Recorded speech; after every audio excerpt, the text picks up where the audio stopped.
আলম নবীজি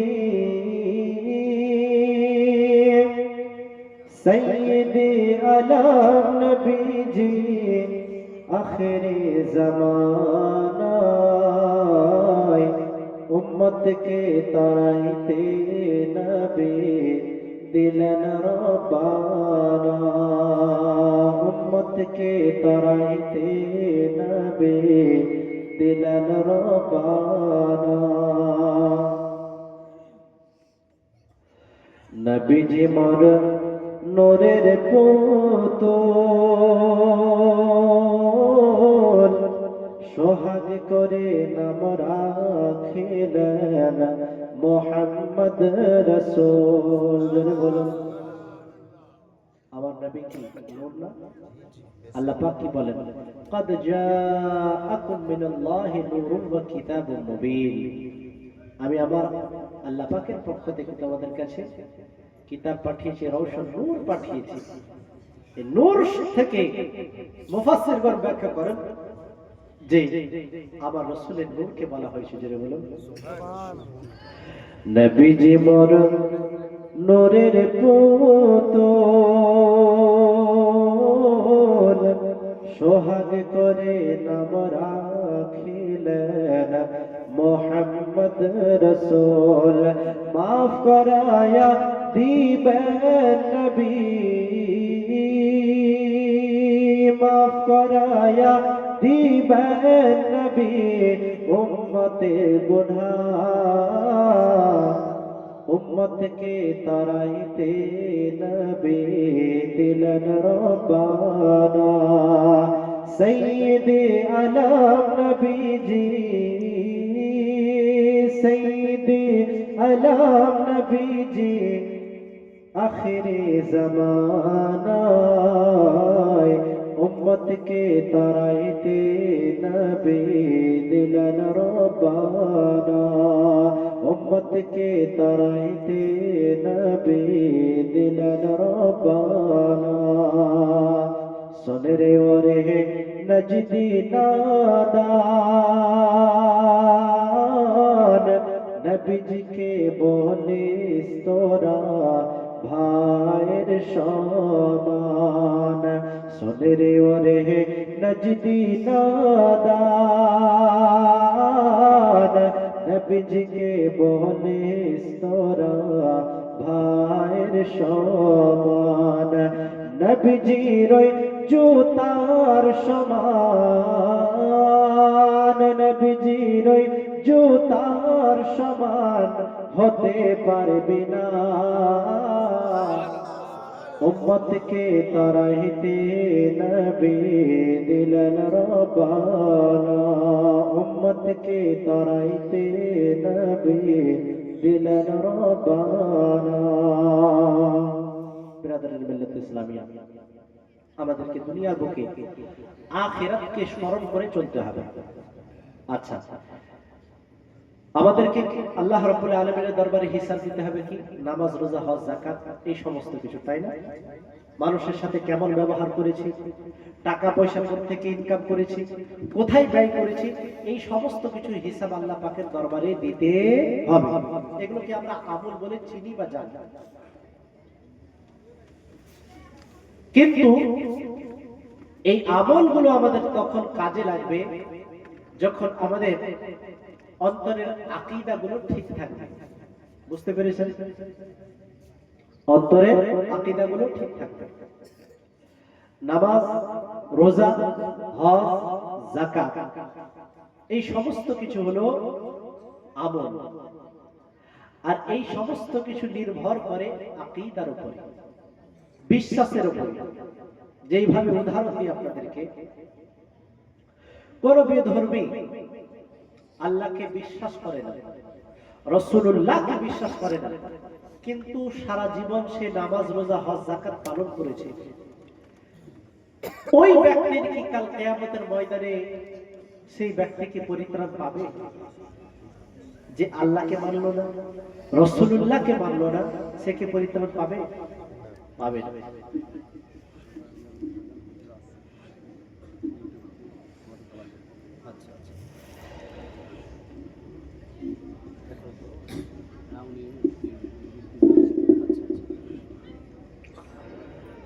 যাই হোক বিরাদরান মিল্লাত ইসলামিয়া, বলতে আছি যে এই নামাজ রোজা হজ যাকাত গুলো তখন আমাদের কাজে লাগবে যখন আমাদের আকীদা গুলো ঠিক থাকবে।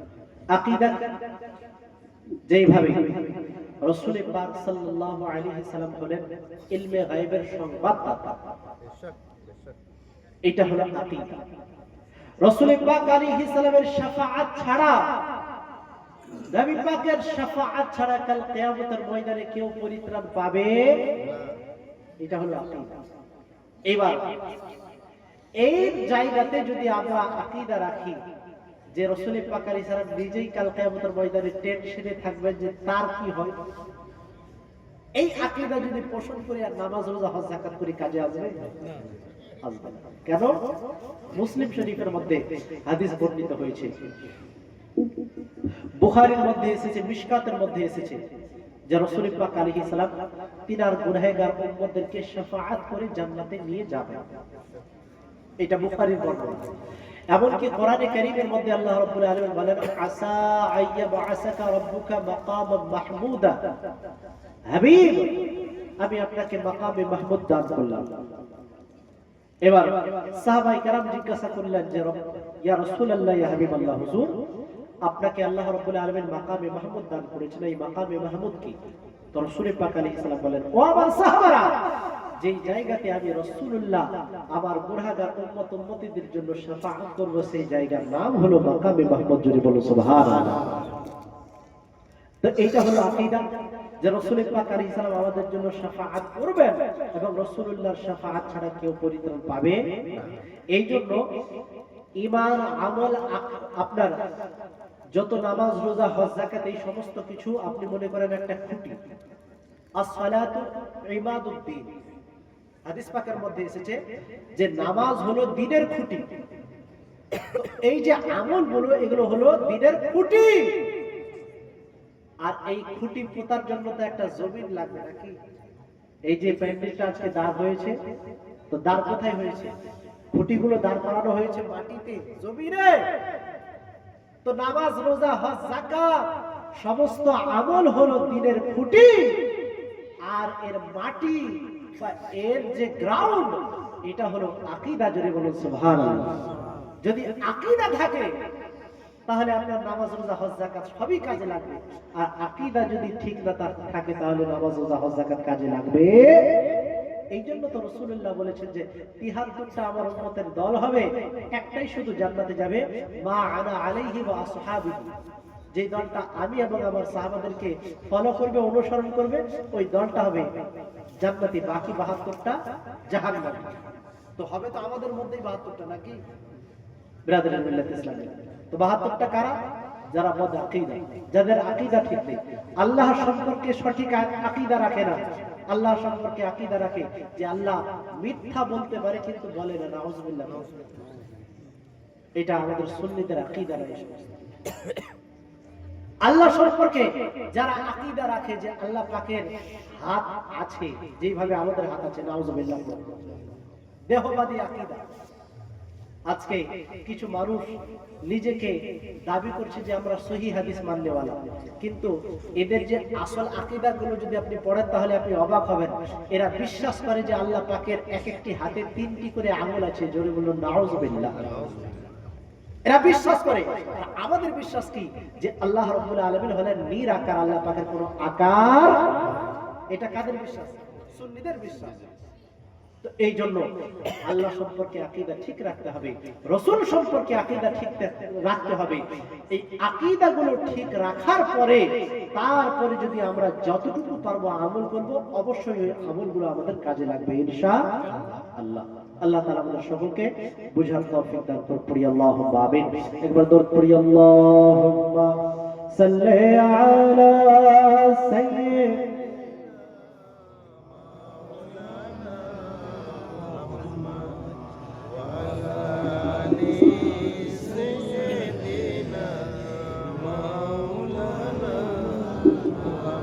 صلوا على محمد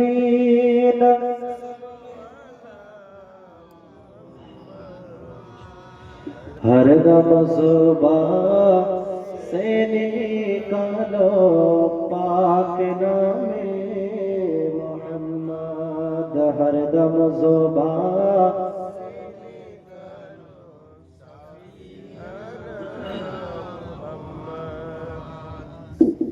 मुस्तफा आपके जैसा कोई आया ही नहीं।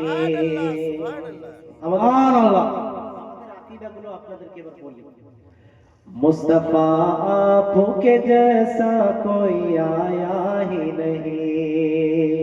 আমাদের বিশ্বাস ইয়া রাসূলুল্লাহ আপনার মতো এই সৃষ্টি জগতে আল্লাহ পাক আর কাউকে সৃষ্টি করেননি, জোরে বলুন সুবহানাল্লাহ। मुस्तफा आपके जैसा कोई आया ही नहीं।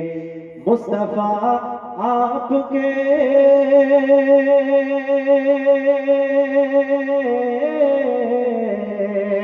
मुस्तफा आपके जैसा कोई आया ही नहीं। मुस्तफा आपके जैसा कोई आया नहीं। आता भी कैसे जब अल्लाह ने बनाया ही नहीं। आता भी कैसे जब अल्लाह ने। नारे तकबीर, नारे रिसालत, नारे रिसालत, मसला की आला हजरत যুব কমিটি, পাটাগাছি যুব কমিটি, नारे तकबीर।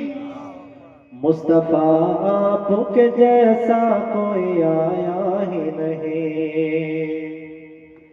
न कोई सानी न है रब का न मेरे आका का।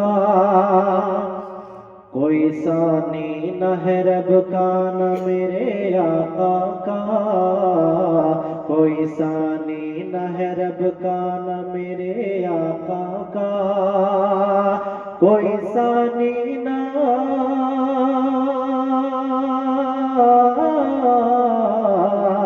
कोई सानी न है रब का न मेरे आका का। एक का जिस्म नहीं, एक का साया ही नहीं। एक का जिस्म नहीं, एक का साया ही नहीं। বলছে আল্লাহরও দ্বিতীয় নয় আর রাসূলুল্লাহরও দ্বিতীয় নাই। একজনের দেহ নাই আর একজনের দেহ আছে তো ছায়া নাই, জোরে বলুন সুবহানাল্লাহ সুবহানাল্লাহ। এগুলা হলো আমাদের আকীদা। কবর মে জব কহা সরকার নে ये मेरा है। যখন রাসূলুল্লাহর গোলাম কোন কবরে যাবে তখন নবী পাক যদি বলে দেয় যে এটা তো আমার গোলাম, জোরে বলুন সুবহানাল্লাহ। কবর মে জব কহা সরকার নে ये मेरा है। कब्र में जब कहा सरकार ने ये मेरा है। कब्र में जब कहा सरकार ने ये मेरा है। कब्र में जब कहा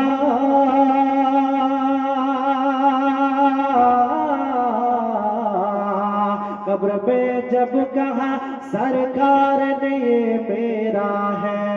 कब्र में जब कहा सरकार ने ये मेरा है। फिर फरिश्तों ने मुझे हाथ लगाया ही नहीं। फिर फरिश्तों ने मुझे हाथ लगाया ही नहीं। কিছু মানুষ যায় হজে যায়, উমরায় যায় আর মক্কাতুল মুকাররমা থেকে ফিরে আসে, বলে যে আমাদের মদিনাতে কি আছে? হজ তো হয় মক্কায় আর উমরা তো হয় মক্কায়, মদিনাতে কি আছে? আর আমাদের আহলে সুন্নাত ওয়াল জামাতের কথা হলো যে আরে মক্কাতে যাবি, মদিনাতে যাবি কিভাবে?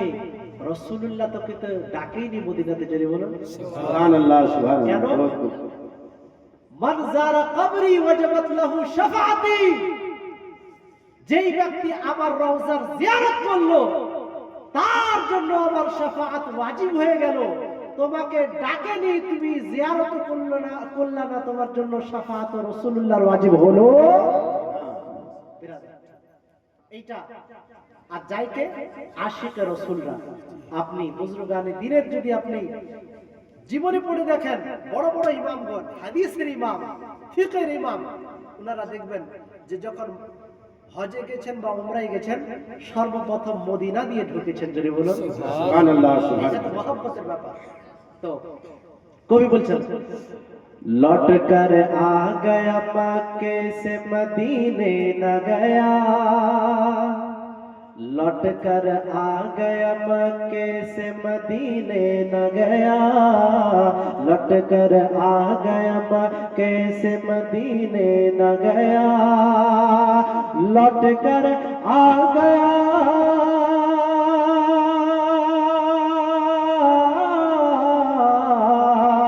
लौट कर आ गया, लौट कर आ गया मक्के से मदीने न गया, जाता भी कैसे जब आका ने बुलाया ही नहीं, जाता भी कैसे जब आका ने बुलाया ही नहीं, मुस्तफा आप के जैसा कोई आया ही नहीं, मुस्तफा आप के जैसा कोई आया ही नहीं, आता भी कैसे जब अल्लाह नारे